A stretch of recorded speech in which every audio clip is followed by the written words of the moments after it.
ঘন্টা 24 ঘন্টা লাগাইলো আমাদেরকে হাওড়া পৌঁছাতে। 24 ঘন্টা। কুম্ভ মেলার পুরো মাথা খারাপ হয়ে যাবে। কুম্ভ মেলার নাকি দর্শনার্থী আমরা, ঠিক এত লেট ট্রেন 24 ঘন্টা কোনদিন লাগে। এই দেখো অ্যানাউন্স করে মরছে কুম্ভ মেলা স্পেশাল। এটা মনে হয় আরো ব্যাক করলো কি জানি, যা করে মরবে। আমাদের ট্রেন তো মিস হয়ে গেল পুরোপুরি। এবার মাকে নিয়ে আমাকে প্ল্যাটফর্মে বসতে হবে, আবার 3:30 ট্রেনটা ধরতে হবে। শিবরাত্রিও গেল, দেখি মাকে বলছি গঙ্গায় চান করে পূজা দিতে। শিবরাত্রি শিব মন্দির এখানে হাওড়ায় আছে, ওখানে চান করে পূজা দিতে যা হবে। क्या क्या करना पड़ रहा है देखो। मैं अपनी मम्मी को यहाँ पे शिवरात्रि के लिए पूजा देने के लिए लाई हूँ। तो यहाँ पे अभी जोआर आ चुका है, जोआर एसे গেছে, ঠিক আছে।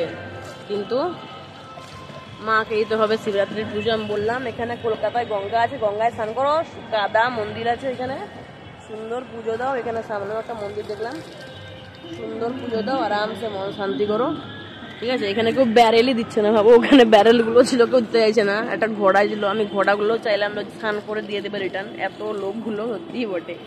যাই হোক, তো এই হচ্ছে আমাদের পছন্দের হাওড়া ব্রিজ। জানি না এত খ্যাকসা কেন আসছে আমার ক্যামেরাতে, কারণ এই পাওয়ার সেভার অন করা আছে। এসব অবস্থাটা দেখো, আমার মা এইভাবে স্নান করে নিচ্ছে। দিয়ে এখন আমরা ব্ল্যাঙ্কেট ঢাকিয়ে যেভাবে কুম্ভতে আমরা চেঞ্জ করেছিলাম ড্রেস, ওভাবে চেঞ্জ করে নিয়ে ওটাকে একদম নতুন ড্রেস পরে শিবের মাথায় জল ঢেলে দেবো। মায়ের শিবরাত্রি কমপ্লিটেড। ইয়েস।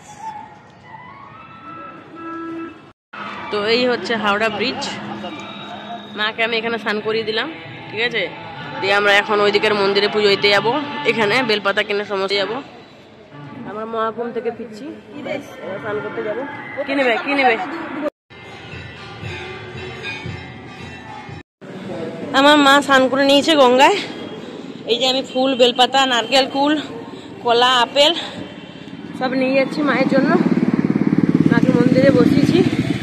দুধটা পেলাম না, কারণ দুধ তোমরা জানো কলকাতার মার্কেটের মধ্যে দুধ পাওয়া যায় না। ওই 1 পোয়া 2 পোয়া করে যেগুলো আমার গ্রামের দিকে পাই ওটা পাবো না। আর 500 দুধ কিনলে মানে বোতলে ভরে যদি নিয়ে যাই, আমরা কাল সকালে বাড়ি পৌঁছাবো, দুধটাও কেটে যাবে। আর অলরেডি মা কাকিমাকে বলে দিয়েছিল পুজোটা করতে, দুধ ঢেলে দিয়েছে। এবার জাস্ট মা একটা পুজো করবে মনের শান্তির জন্য, যেহেতু গঙ্গায় স্নান করে নিস তাই। এবার চলো, এই যে সব ভক্তরাও যাচ্ছে। আসো আসো মামনি, কম জায়গায় যেতে হলো আমাকে। ধর, আমাদের সব জিনিসপত্র এখানে রাখা আছে।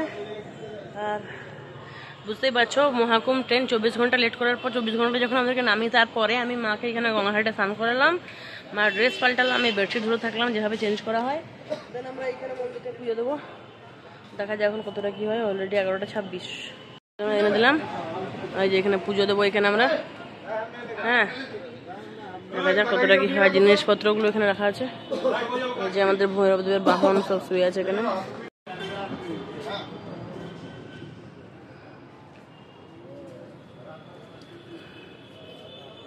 মা চললো পুজো হইতে, ওখানে পুরোহিত মশাই বসে আছে। একটু পরে ভিডিও বানাচ্ছি, আমি প্রচুর ক্লান্ত সিরিয়াসলি।